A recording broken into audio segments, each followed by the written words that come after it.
is Njeri Mamegwe. I founded Usikimye with my friend Stella Kachina. The main aim of starting Usikimye was to educate people about sexual and gender-based violence that was prevalent in our society, and also to collect data on issues that are not even highlighted in media, and the fact that women were dying disproportionately and nobody was noticing from cases of intimate partner violence. So that was how we started Usikimye. Just a page to just give people knowledge, let them know, things like that.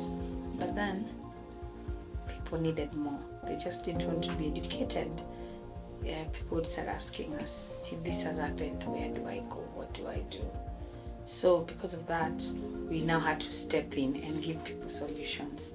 We couldn't just be an informative page if we're not telling people what they can do. Then you just become a reporting place, yeah? So we decided to take one up and start, being actively involved in matters of now SGBV.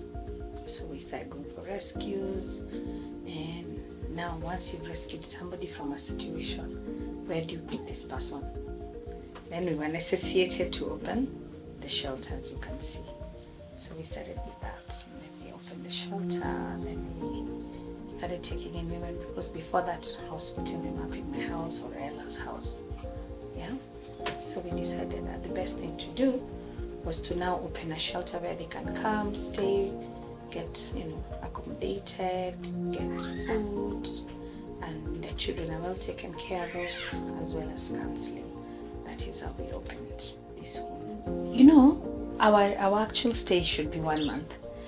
But when we rescue somebody, depending on the circumstances in which we have found them, it is highly unlikely that they will stay 1 month. Although that is a period that is, we are able to accommodate you. But sometimes, because of circumstances that surround somebody, it could be poverty, it could be lack of resources or anything that that could be surrounding the issue, you find that somebody has stayed longer than that 1 month. Because even if I put you out and you don't have a place to go, it automatically means you'll go back to your abuser. Yeah, so what we have been trying to do is to just change their life, impact their life in a meaningful way, so that when they live here, they're able to start a new life altogether. One of the things that we've realized here is there's a transitional period where now they come, and in order for them to feel safe, it takes about 1 to 10 days. When now the person is like, they're not afraid that this person is going to come and get them, they're not so fearful. Then from then we now start counseling. Counseling helps them now to be able to adjust to their situation and also to look forward. After that, in now the 3rd week, we start talking about an exit strategy, where we find out what this person has dreams of and what they can do, and how they're able to, to be able to be self-sustaining.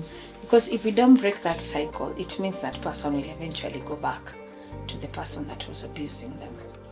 So part of the exit strategy is to help them establish small businesses which they can run by themselves, and support them by giving them a loan to start a small business, and also follow up on it so that you can make sure that they're able to stand, as well as rehoming them, where we give them a home and small things, utensils, a bed, mattress, so that they can be able to start their life.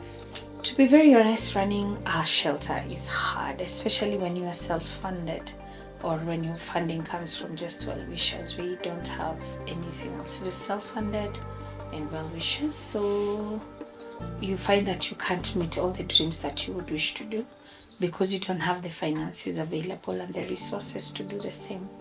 So that also goes towards why the women stay longer, because you also don't want them to go out there and you haven't given them anything to be able to enable them to stand on their own. It's fulfilling, but it is hard work. Nobody prepares you for how hard this work is, of the amount of emotional toil and turmoil it takes on your person when you're doing this kind of work.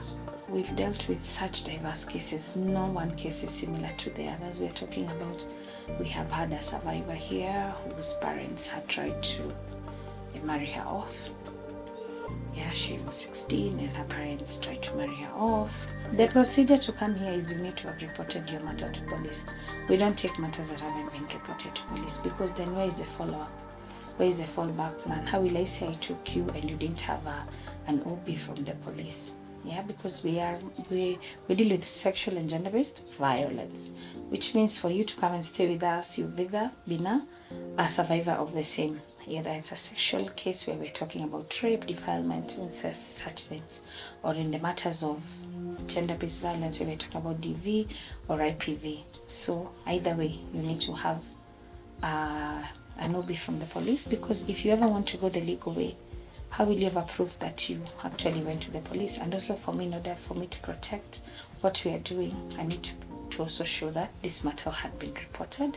And then the next matter is, if you have been beaten or you've been faced any physical violence, or on matters of sexual violence, you need to have an hospital report if we didn't take you to hospital. In terms of GBV, I'm really hoping that as we talk about it, as we bring awareness, it's going to change the perception, where you don't look at people and feel we're here for them.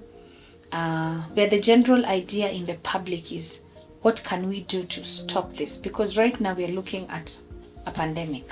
Okay? Before we knew what domestic violence is, people used to speak in whispers. And then, you end it at that. No one wants to be involved. I'm hoping that we will have a generation that is more aware, a generation that is ready to be positive bystanders, where they're ready to enter and intervene. And also I'm hoping for a no violence. I'm hoping, that would be my prayer, that we will not normalize gender-based violence. We will not normalize sexual-based violence. We're looking at the resurgence of FGM. How is that even something that should even be a matter of discussion? For me, success looks like seeing somebody whole again. That for me is success. Seeing somebody not going back to the abuser, that for me is success. Seeing somebody able to just manage themselves. We wish we had consistent funding, because if we had consistent funding, then we would be able to fully support the vision that we have, which is to be able, once we get a survivor here, when they're living here, they're able to adequately support themselves and their children. But we don't have that. So the little we get, we pay for rent, we have food, we need diapers. You've seen how many children we have. We need diapers, we need rent, we need clothes, we need so many things.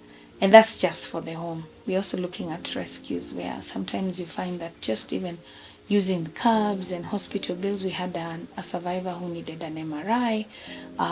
Those are not included in GVRC. So unapata, we really desperately need funding. But we survive with what we get from our pockets and again from well-wishers.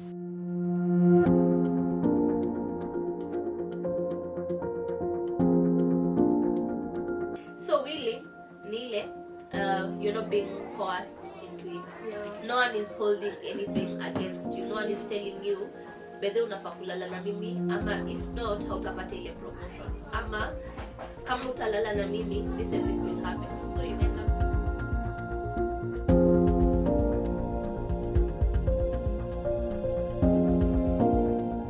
Of this training that we are getting today, I just saw part of the material you had, and I realized there's so much that we don't know, yet we are handling issues of GBV. So part of me is hoping that I'm going to become better at this, be able to handle.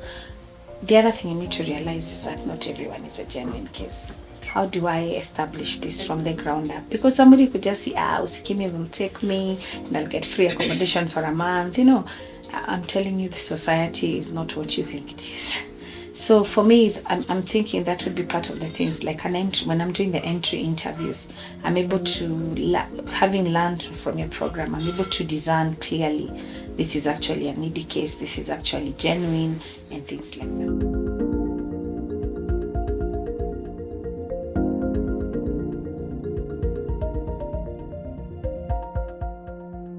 We can work together, whereby you have somebody who you'd like to be housed, because you're out there, you're the one who knows the situation that you also handle. And I can also give you, your people, a place where they can come and stay. And also for us, we want counseling.